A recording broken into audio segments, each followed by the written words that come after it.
Hey friends, if you wish to insert a checkbox in Google Docs, then please watch this video. It's very easy. All you need to do is click on insert, and then you need to click on special characters, and then you need to search for check. CHECK, check. Now there are two types of checkboxes which are mainly used. Okay.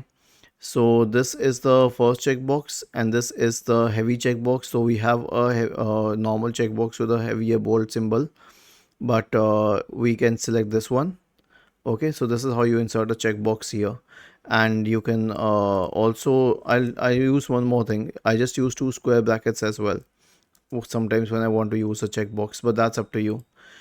This is the idle method. Was this helpful? If yes, then please subscribe to the channel. If not, then let us know in the comment section of the video on how we could help you further. Thank you for watching this video and have a nice day.